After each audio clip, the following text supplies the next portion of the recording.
Şimdi bu Amerika'da dönmek isteyen de dönsün, açık konuşacağım artık. Avrupa içinde geçerli mi yani? Yurt dışında kim varsa hepsine mi söylüyorsunuz bunu? Almanya'dakiler de dönsün. Bu sene mutlaka bir şeyler başlatılsın. Özellikle bu tutulma zamanında. Bir pandemi denemesi yine mi yapılıyor acaba? Ben bunun bir kere kesinlikle tiyatro olduğunu düşünüyorum. Biz 3 cepheden zorlanacağız. Aynı anda şu an böyle sakiniz ya.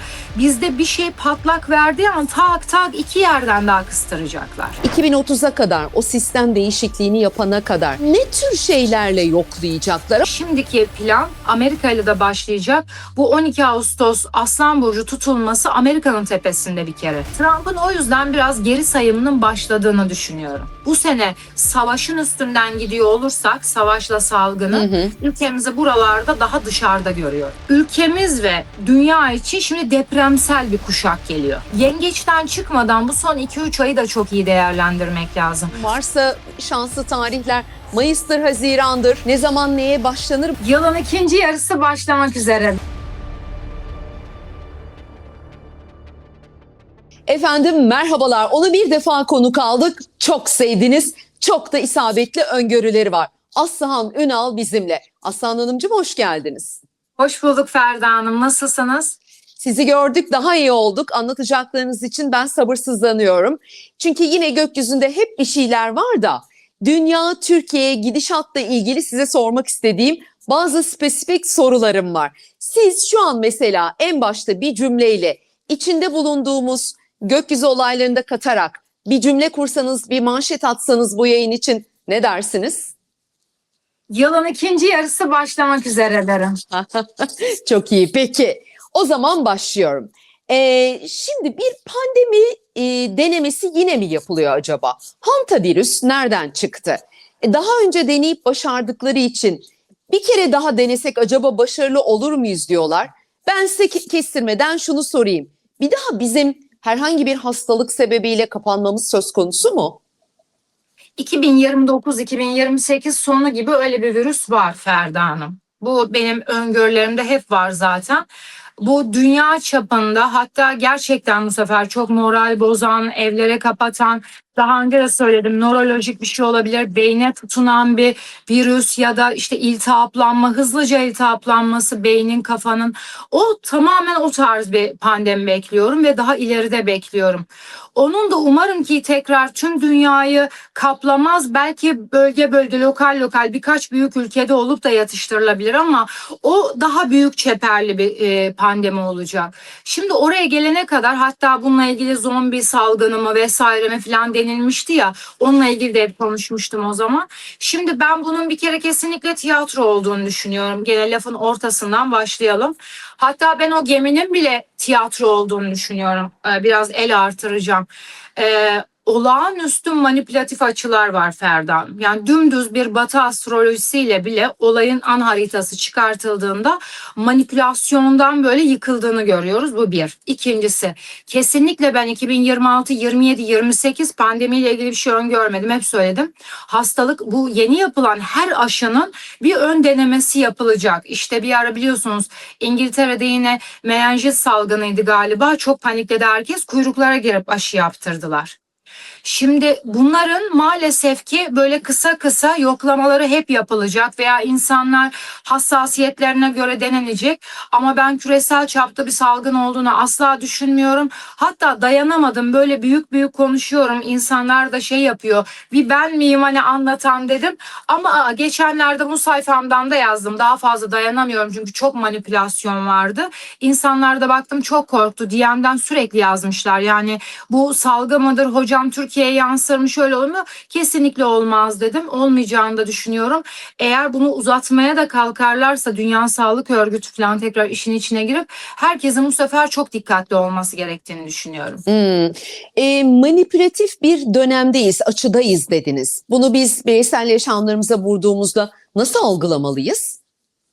Bu olayın an haritasında işte burada Neptün'ün kendi açıları var veya 150'lik belirsiz açılar var Ferda Hanım.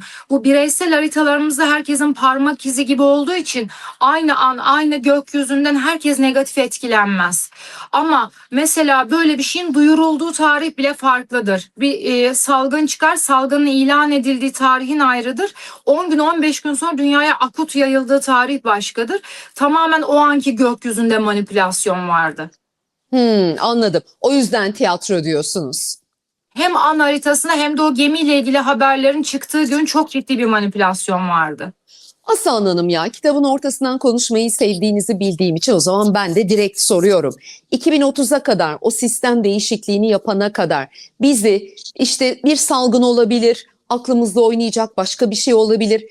Ne tür şeylerle yoklayacaklar, ama hep yoklayacaklar, onu biliyoruz. Ah, ben böyle söylediğinde felaket tellalı oluyorum Ferda Hanım. Arka arkaya her yerde söylüyoruz. Şimdi salgın daha yok. Yani benim öngörülerime göre yok. Ama depremsellik geliyor. Yani Ferda Hanım, ülkemiz için de ben hem yasal yükümlülük gereği, yani insanları çok paniğe, işte kin ve düşmanlığa sevk etmemek adına bazı yasalar var biliyorsunuz.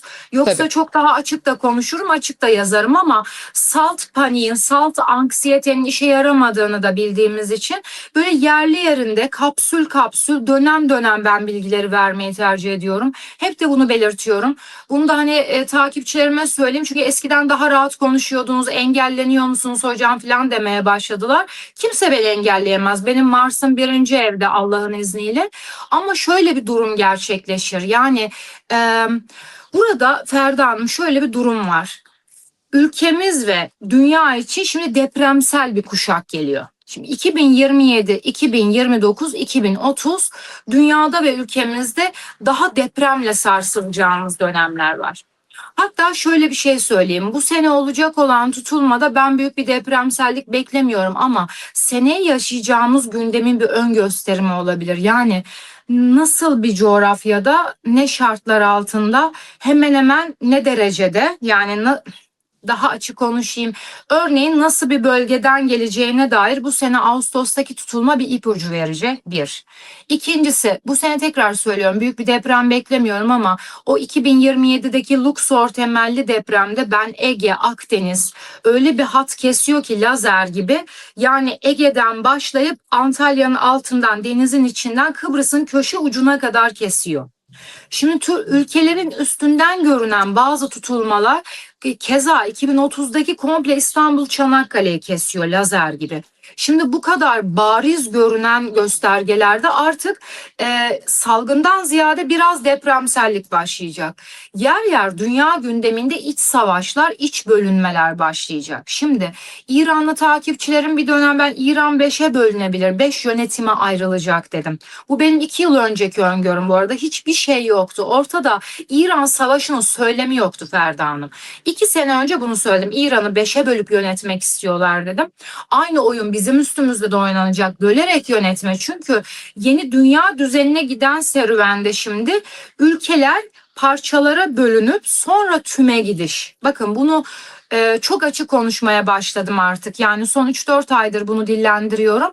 Önce detaylandırıp sonra tümden yönetime geçilecek bir kere Ferda Hanım. Hani bir anda tabii bu kadar demokrasi, bu kadar başkanlık sistemleri falan varken bir gün uyandık da işte tüm dünya tek elden yönetimin imkanı olmayacağını biliyorlar. O yüzden şimdiki plan Amerika ile de başlayacak. Bu 12 Ağustos Aslan Burcu tutulması Amerika'nın tepesinde bir kere. Amerika, Trump bu tutulmanın başrolü ve bu olduğu gün olmayacağı için 12 Ağustos'ta gerçekleşecek 8 ay kompak etkisini verecek. İlk 3 ay çok yoğun, böyle yayıla yayıla 8 ayı 10 ayı falan bulacak. Şimdi bu Amerika'da başlayan şey o The Economist'in kapağındaki işte bölünme, parçalanma, iç savaşlar Amerika için geliyor. Onu bir kere söyleyebiliriz. O yüzden buradan açık açık ben bir hatta çok fazla Amerika'da danışanımız falan da var. Dönmek isteyen de dönsün, açık konuşacağım artık. Ağustos'tan sonra Amerika ile ilgili olaylı gündemler bekliyorum. Bu bir. İkincisi Amerika belli Batı ülkeleri, Batı'da çok büyük çalkantılar olacak. Bu bir kere Çok ilginç bir şey söyleyeyim. Avrupa Birliği dağılır mı, dağılmaz mı, öyle mi olur, böyle mi olur deniliyor ya. Avrupa Birliği dağılmayacak ama orayı domine eden ülke değişecek. Çok ilginç bir şey bırakayım buraya. Dominasyon, yani orada daha söz hakkı olan ülke hangisi ise şu anda, ben dillendirmek istemiyorum. Onun yerine çok alakasız bir ülke söz hakkı sahibi olacak. Bir sürede öyle devam ettirmeye, o süreci sürdürmeye çalışacaklar. Şimdi burada halkların bir kere konsilde olması durdurulacak. Halklar parçalansın. Bazı farklı fikirler köpürtülecek. Her ülkede ama bu yapılmaya çalışacak.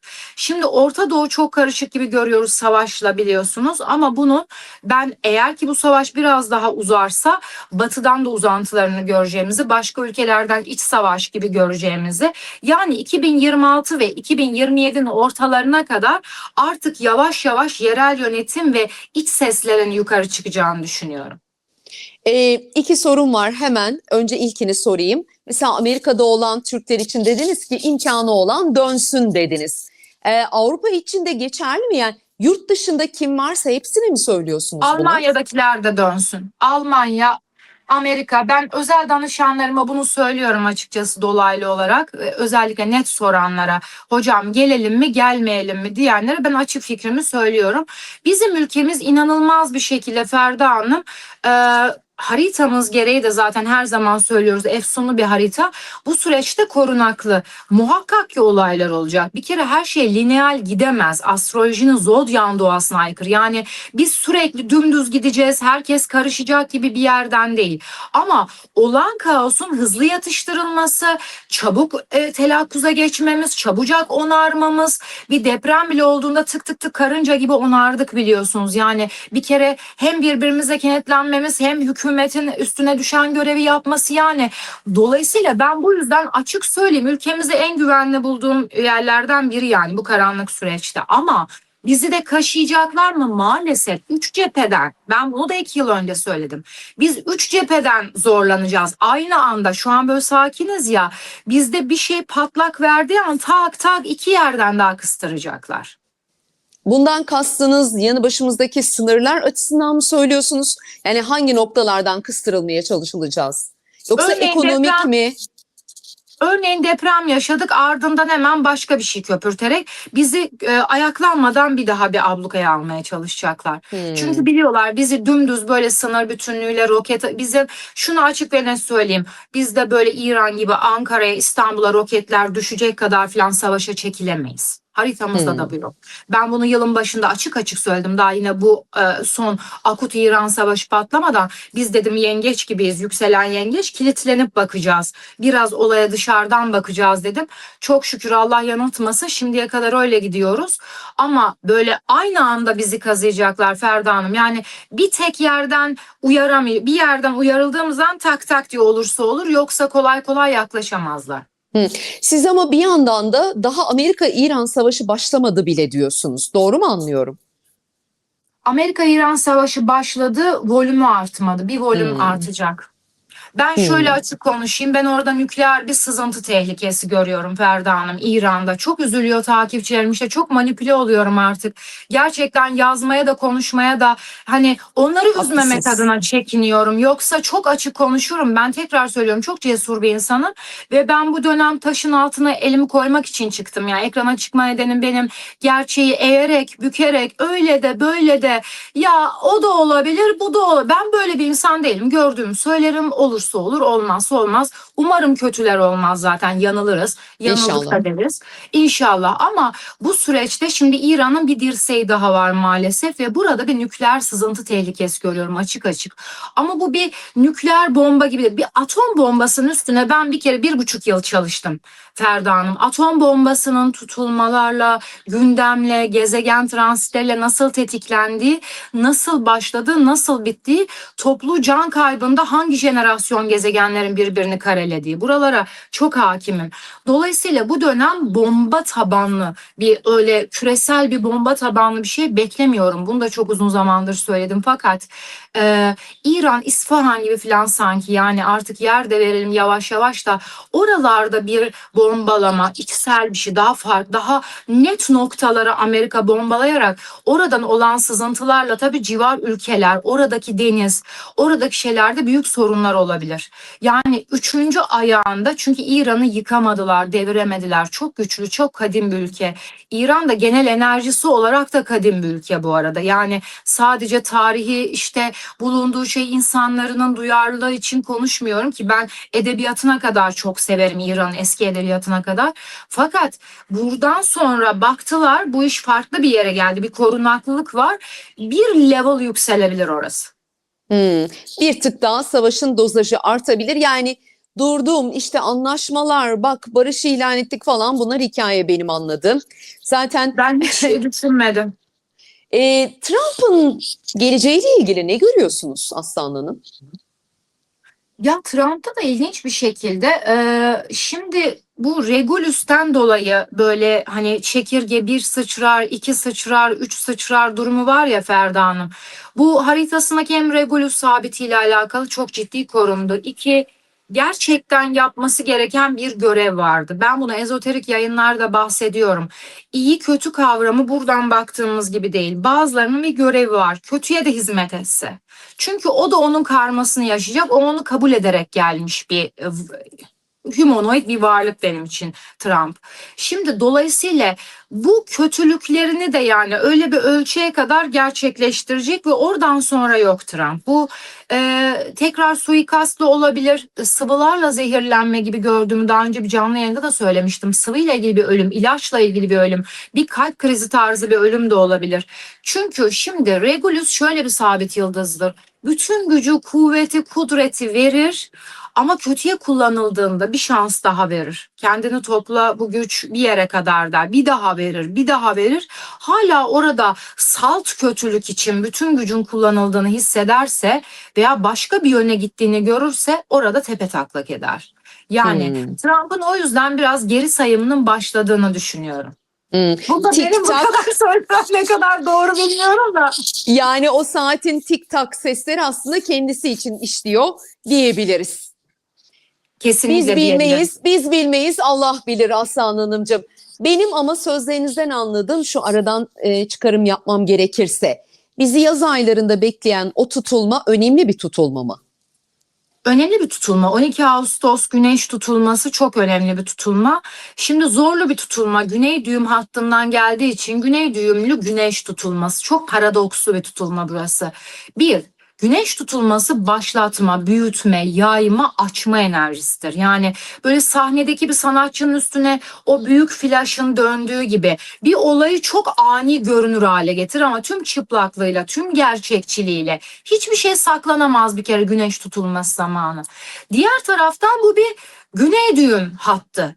GAT dediğimiz. Şimdi GAT'ta kapanış. Kapanış ama neyi başlatıp kapatıyor? Paradoksu orada.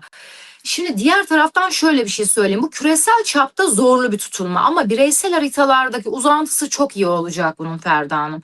Ben bütün danışmanlıklarımda da aynı şeyi vurguluyorum. Bu bir kişinin kendi haritasında ne kadar güney tabanlı da gelse bir güneş tutulması, iki hemen ardından bir Jüpiter desteği geliyor. Yani Jüpiter'in 30 Haziran'da Aslan Burcu'na geçmesi orayı resmen arkadan bir koruma kalkanına alıyor. O yüzden şimdi iki türlü anlatmak istiyorum.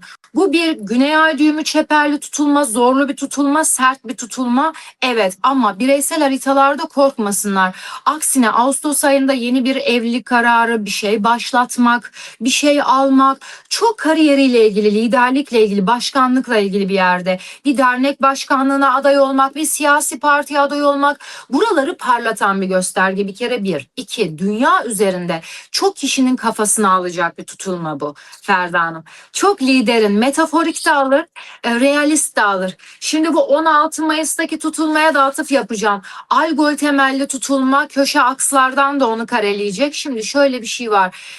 Metaforik kafa almak, görevinden etme, yerinden etme, yurdundan etme, işte görevi yanlış kullananların gerek ölerek görevden ayrılması, gerek işte beyin hasarından ayrılması, hastalanması vesaire, öyle bir çekilmeler olacak. Diğer taraftan seçim kaybederek, güç kaybederek, gücün gerilemesi başlayarak. Şimdi Aslan Burcu liderlerle ilgili burada şaka yok. Evet, liderlerin üstünde, dünya üzerinde bütün tanınmış liderlerin üstünde bir God enerjisi geliyor. Şimdi Güney düğüm enerjisi onlara geliyor. Şimdi herkesin bir Z raporu alma zamanı, bir gün sonu raporu burası. Bütün liderlerin böyle şapkasını önüne koyup biz bugüne kadar ne yaptık, ne yapmadık, dünya üzerinde globale ne hizmetimiz oldu, ülkeye ne hizmetimiz oldu. Herkese bunun bir karşılığını dağıtmaya gelecek. Başta o yüzden Trump, daha sonra bütün tanınmış liderler. Neden tanınmış liderler diyorum? Aslan Burcu olduğu zaman en popüler liderler aklımıza gelsin. Yani en şu an sahnede olan, en görünür olan, o hatta The Economist'in bile ayırdığı 7 kişi 6 kişi, öyle söyleyeyim yani. Peki, şimdi yurt dışına bir mesaj verdik ya, yani mümkünse dönün diye. Oradan dinleyen biri de dese ki Aslan Hanım, hani ülkede ekonomik göstergeler rahatlıyor mu, ben gelsem ne yapacağım? Belli umutlarla oraya gittik. Orada doğup büyüyüp yaşayanlar var, gurbetçilerimiz, ama sonradan ülkesini bırakıp giden gençler falan da çok. Şimdi bizde olumluya dönen göstergeler var mı, özellikle parasal anlamda? Parasal anlamda Plüton'un Kova'ya geçişiyle tekrar Kova Aslan hattı tutulmaları bizim Türkiye Cumhuriyeti haritasında 2-8 hattımızda gerçekleşecek Ferda Hanım. Hatta bunu da hala ay düğümü, transit ay düğümümüz 3'te olduğu için hissedemiyoruz, ama bu güney düğüm Başak'tan çıkıp Aslan'a girdiğinde, tekrar oradan kuzey düğüm Balık'tan çıkıp Kova'ya girdiğinde burası parlamaya başlayacak. Daha önce ben yine bunu defalarca kez söyledim. Kendi söylediğimi doğrulamak adına altını çiziyorum. Benim en önemli zaten öngörülerimden biriydi. Ben Türkiye'de madenler çıkartılacak dedim. Böyle akla hayale gelmeyen, daha kod numarası verilmemiş madenler çıkar dedim. Olan madenlerin oranının şaşırtıcı olduğu ortaya çıkar dedim. Mihalıçık madenleri falan patlamaya başladı bu sene, biliyorsunuz. Daha onlarca şehirden böyle güzel haber gelecek. Plüto yeraltı zenginlikleri demek. Yer altındaki olan şeyin bankaya yaraması demek. 8. ev bankalar, devletlerin merkez bankaları, milli gelir. Şimdi evet, Plüto hep yer altındaydı. Evet, o madenlerimiz vardı ama halka yararı yoktu. Şimdi Plüto tekrar bir şeyin halka inmesi, hümanizm, halka fayda sağlaması. Dolayısıyla burada bu Plüton'un Kova'daki süreci biraz ivmelendi ve şimdi tekrar retro yapıyor. Zaten savaş sürecinde de bu arada 5-6 derecelere kadar gitmişti. Şimdi tekrar retro yapıp 3 dereceye kadar geliyor. Açık konuşmak gerekirse Ferda Hanım, savaşın akutlaşmasını da ben 3 derece civarı tekrar bekliyorum. Yani buralarda tekrar bir gümbürtü patlar. Çünkü tekrar 2. Dünya Savaşı göstergeleriyle çok eş zamanlı gidiyor. Plüto başrolde, yani bütün bu kitlesel dünyayı etkilemiş bugüne kadar ki 1, 2, 3'te ya karşı aksta ya ana aksta Plüto var. Dolayısıyla bu savaşı da zaten o 3 derece etkileyecek. Tekrar ülkemize dönecek olursam, madenler, yer altından çıkan durumların değerlendirilmesi, bazı ülkelere işlenmesi için verilmesi, kendi ülkemizde çıkartılan tesislerin o nakde çevrilmesi, Merkez Bankası'na fayda sağlanması, böyle bir kere içsel olarak bir Merkez Bankası'nı genişletme çalışmaları olacak. Dolayısıyla krizler olabilir, fakat bu tutulma hattındayken, kuzey düğüm özellikle 8'deyken mutlaka bir yeni bankacılık sistemi ya da yeni yöntemler ya da döviz kuruna karşı ezilmeden, özellikle bu 1,5 sene ezilmeyiz, onu söyleyeyim. Yani bu kuzey ay düğümü daha girmedi bile, şöyle söyleyeyim, o daha oradan 8. eve girecek. Daha şurada 2-3 ayda böyle sürse, yani 1,5 yılı rahat var. 1,5 sene kadar kolay kolay hiçbir küresel kriz, hani böyle tüm ölçekli, tüm dünyayı sıfırlama tabanlı olmadığı sürece bize etkilemez. Oradan sonra zaten başka şeyler konuşacağız. 2028-29, evet, ülkemiz için biraz zorlanan göstergeler, durumlar var. Oralarda başka şeyler konuşuruz, ama bu sene savaşın üstünden gidiyor olursak, savaşla salgını, ülkemizi buralarda daha dışarıda görüyorum. Yani bir tık rahatlama var mı parasal anlamda, halka yansıması bakımından soruyorum. Var, çünkü bu tutulma sürecinde mutlaka olur. Mutlaka olur. Kuzey düğüm 8'de bankalardan gelen zamlar gelebilir Ferda Hanım. Bir kere halka zam gelir. Banka üstünden gelecek. İşçiye zam gelir, işte emekliye zam gelir. Buralarda bir düzeltmeye tekrar gidilebilir. Bu erken emeklilik gibi böyle radikal birkaç yasa geçebilir tekrar. Farklı farklı şeyler, yani devletin sağladığı, bakın Merkez Bankası'nın sağladığı rahatlamalar gibi halkı rahatlatan ufak şeyler zaten olur. İkinci evde de güney düğüm var ama oradan da Jüpiter alıyoruz. Devletin kendi ürettiği, kendi kazandığı para, kendi milli gelirleri veya işte 8 bir yerden dış borçlar, dış ticaret, dış ülkelerle yaptığımız yatırım anlaşmaları. İki daha kendi ürettiğimiz, kendi yaptığımız durumlar.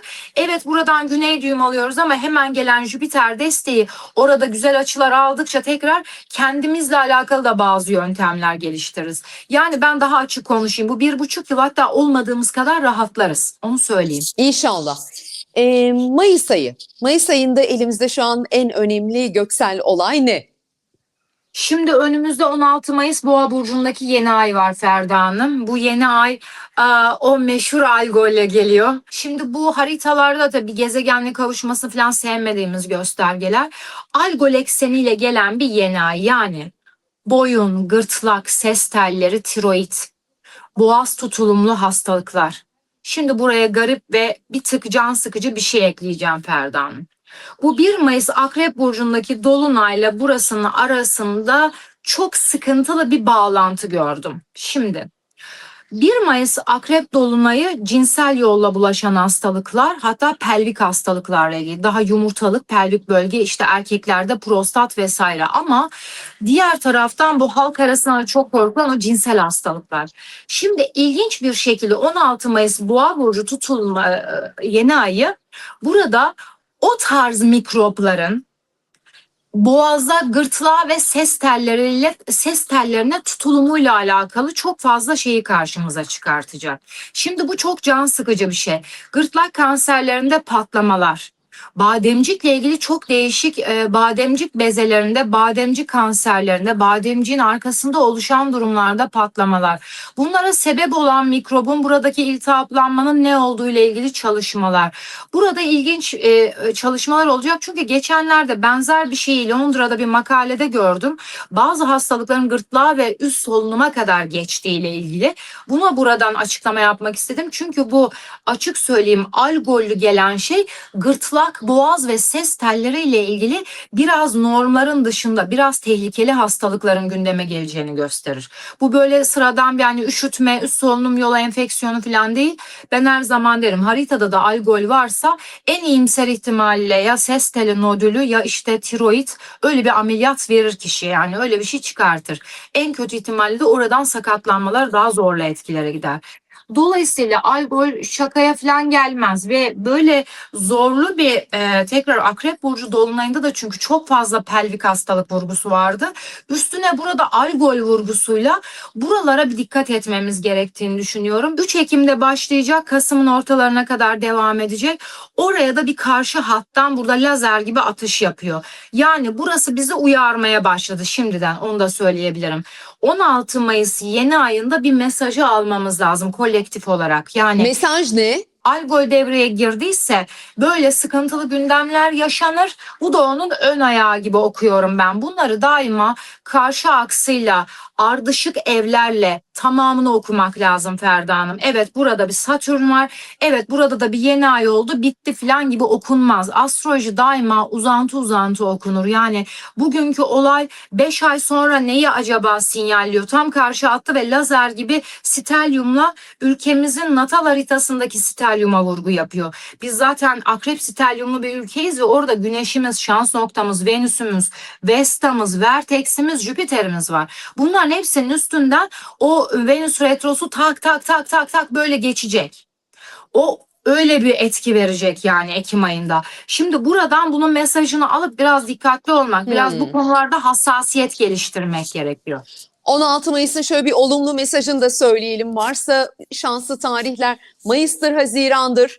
Ne zaman neye başlanır, bunları söyleyelim ve bence öyle tamamlayalım. Çok da iç karartmayalım, değil mi Aslan Hanım? Güzelleri sona bıraktım. Güzel bir şey söyleyeceğim. Şimdi Ferda Hanım, ben tekrar söylüyorum. Bu güneş tutulması benim sevdiğim bir gösterge. Ben buradan güzel başlangıçlar olacağını düşünüyorum. 12 Ağustos güneş tutulması. Tekrar Jüpiter'in Aslan Burcu'na geçene kadar olan, yani bugünler ve 30 Haziran'a kadar olan süreçte gümbür gümbür yücelin bir Jüpiter var. Yengeç Burcu'ndan geliyor. Ben kendi özel herkese vurguladığım şeyi söyleyeceğim danışanlarıma ve öğrencilerime. Bu sene mutlaka bir şeyler başlatılsın. Özellikle bu tutulma zamanında, bu güneş tutulması zamanında Aslan Burcu hangi evi yönetiyorsa o evle ilgili mutlaka yeni başlangıçlar yapmamız lazım. Cesur olmamız lazım. Buradaki en son, yani 13 yılda bir, şöyle anlatayım, 13 yıl 12 evi, birer yıl 13 ay gibi filan Jüpiter gezer Ferda Hanım, ama en yücelimde olduğu yıllardan biri bu sene, biliyorsunuz Jüpiter'in de. Yani yengeçten çıkmadan bu son 2-3 ayı da çok iyi değerlendirmek lazım. Bu bir Jüpiter, yücelim Jüpiter'i.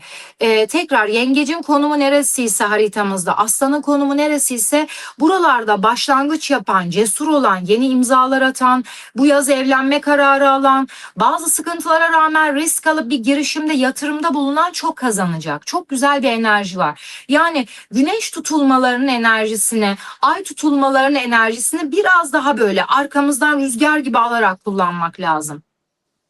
Ve onun dışında aslında en iyisini ben ülkemiz için söyledim. Ülkemizin korunaklı olduğunu düşünüyorum. Evet. Dünya karışacak ama en azından biz efsunlu bir ülke olduğumuzu bilelim. Aslan Ünal, çok teşekkür ederiz. Yine yeniden birlikte olduk. Ağzınıza, Ben gönlünüze teşekkür ederim sağlık. Ferda Hanım. Seviliyorsunuz, sizi seviyorum. Ya ben de sizi. Görüşmek üzere. Antalya'ya selamlar.